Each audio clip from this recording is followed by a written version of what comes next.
Hey fellow Vault wearers, it's Angry Turtle, and today I have for you the Shredder, dedicated minigun bashing build. And it is insane.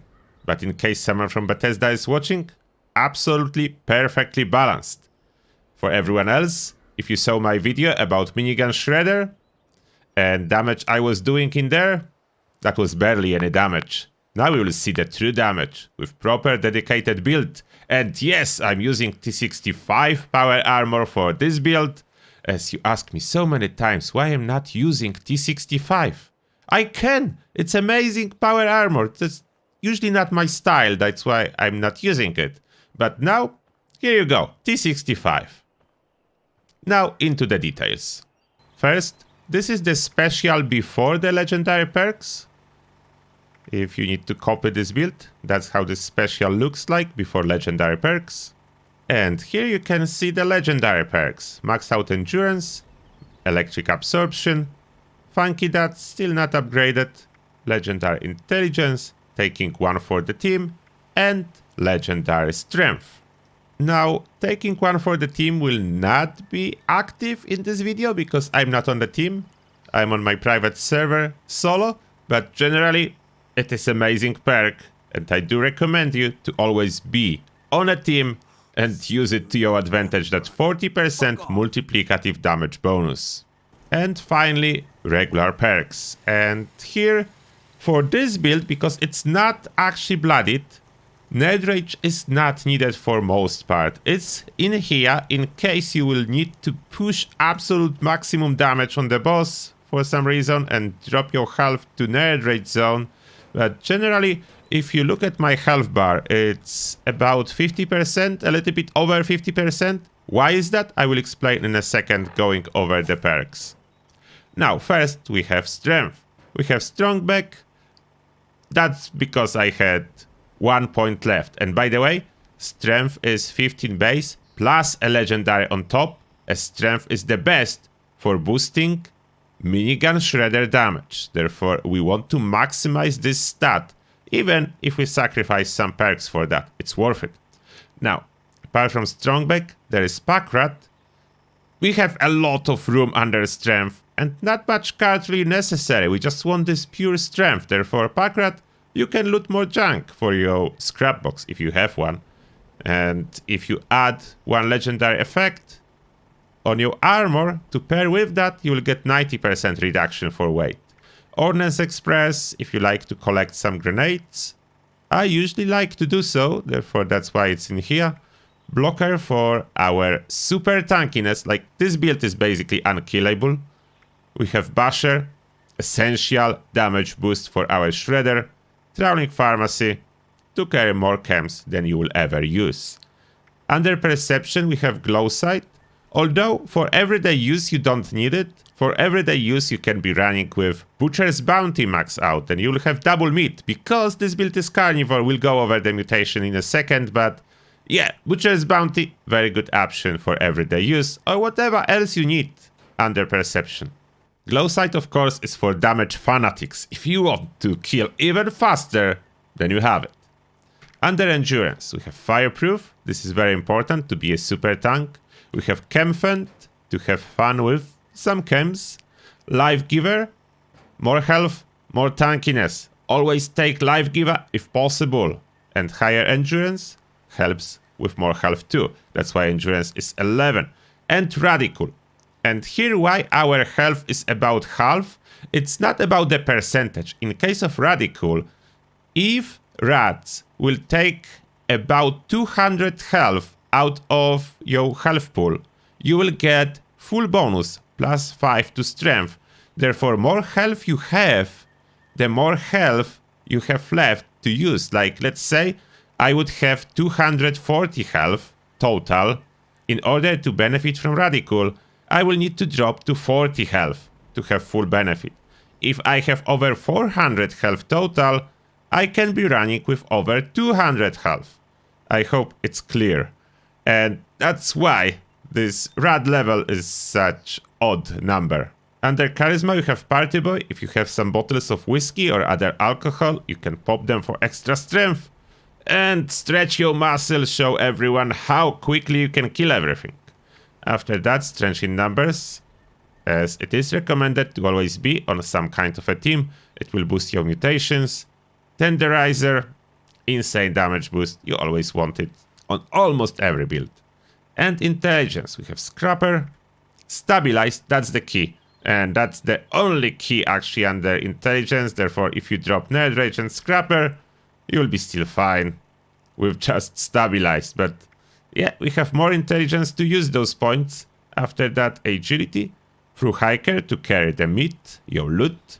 Dodgy to make yourself insane tank, as you don't actually need AP for anything with this build. Therefore, Dodgy is like free resistance, 30%, super tank. Adrenaline for extra damage with each kill. Born Survival, just in case, if your health somehow will drop, you will not die anyway. You have Born Survival. And Luck, we have 15 luck in total. Bloody Mess for extra damage.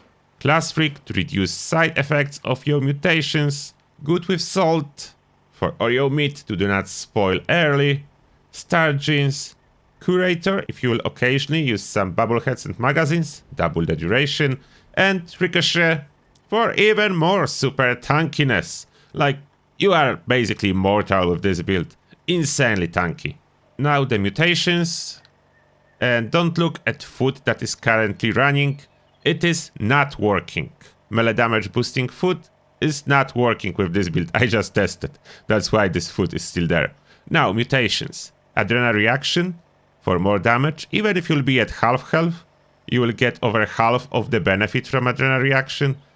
Extra 30% damage. It's good. Bird Bones. Unfortunately, it does reduce strength, but if you don't want to do a power landing every time you jump, you need it. That's why it's in here.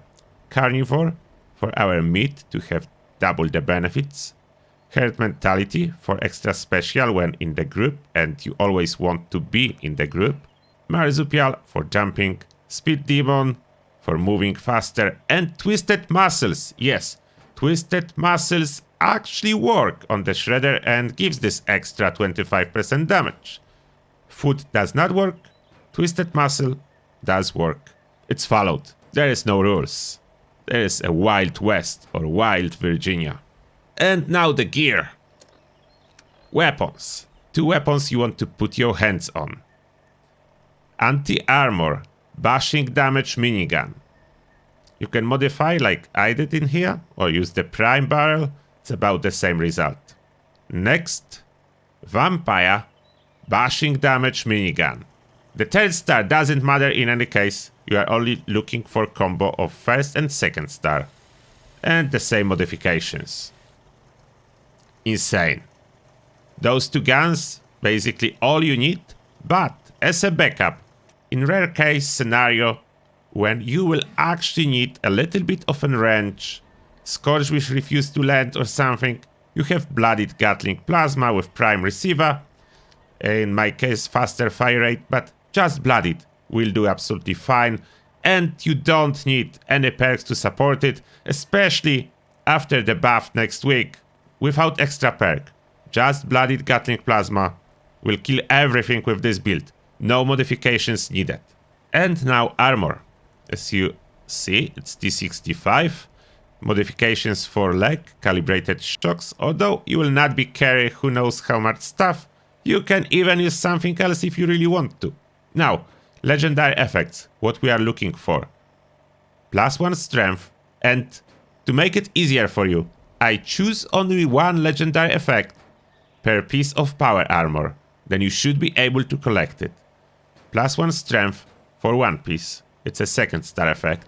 Second piece, and mod doesn't matter here. You are looking for junk item weight reduction.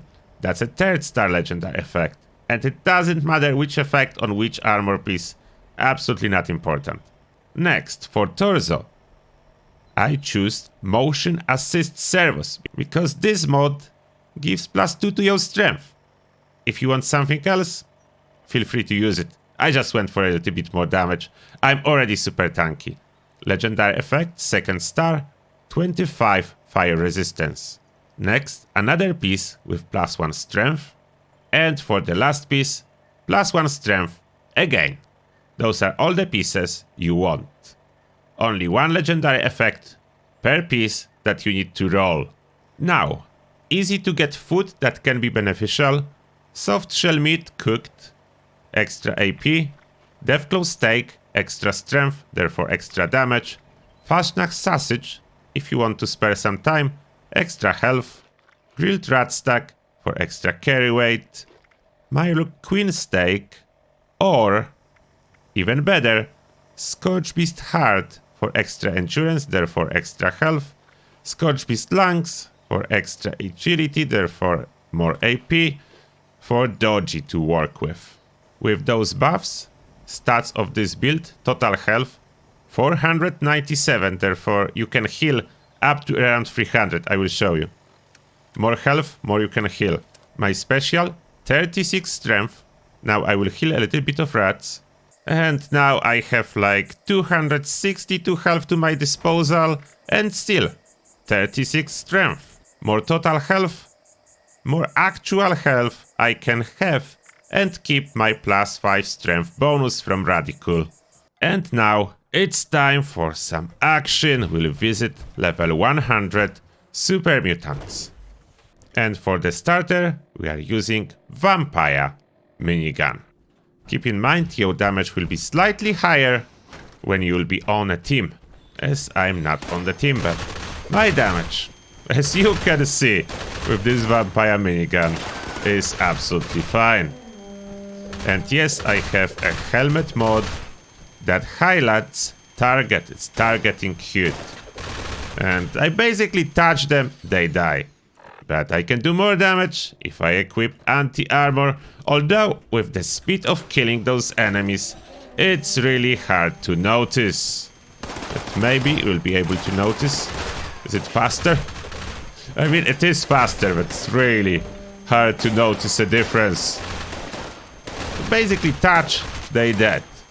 It's less than a second to kill level 100 Super Mutant.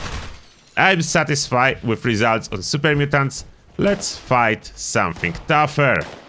Let's see now what can we do versus Myrlux and the Queen. Of course, running in third person is recommended. Minigun itself is very loud, therefore attract all the enemies for you. You don't need to do anything, they always run towards you as long as you are nearby. It will pop the Queen for you. And she's done. I think that's a decent speed. If you need to do it faster, I'm still not using any chems. Any bubbleheads, nothing. Nothing. I can do more damage. You can use bubblehead, you can use chems, and you can drop half lower if you wish to do even more damage. But do you really need it? And by the way, I'm running with anti-armor one, and I'm still not losing health. Those mobs cannot hurt me really. Let's try on Scorch Beasts. Okay, we'll see if we can attract the Scorch Beast, and in the meantime, pay attention to my health. I'm running with anti-armor, and am I tanky enough? Am I losing health? I am not. Oh, she's landing. Alright. Oh, I already touched her. Oh, sorry, Scorch Beast. It was a quick fight. It was a quick one. It was like almost like a super mutant. She died like a super mutant. It was like no problem. Absolutely no problem. Oh, by the way, Gatling Plasma, I will show you if necessary. It is working. Keep in mind, it will be more powerful next week. Then, yeah. But already here, that's the damage without dedicated perks, without going into Nerd Rage, anything like that. It will be more. It will be approximately 30 to 50% more damage, therefore, yeah. I don't think you'll be disappointed with this build. It does everything. And for most part, does not use any ammo whatsoever, because you're running the Shredder. If you need more info about the Shredder, the weapon itself, I have a dedicated guide. Feel free to check it out. Here is the guide for the build. I hope you enjoy it. Let me know what you think. Do you like this shredder build? Do you have a better build? Do you have some cool tips and tricks for people that want to use shredder? Let us know in the comments section. And now, as always, thank you lots for watching, and see you all in the next one.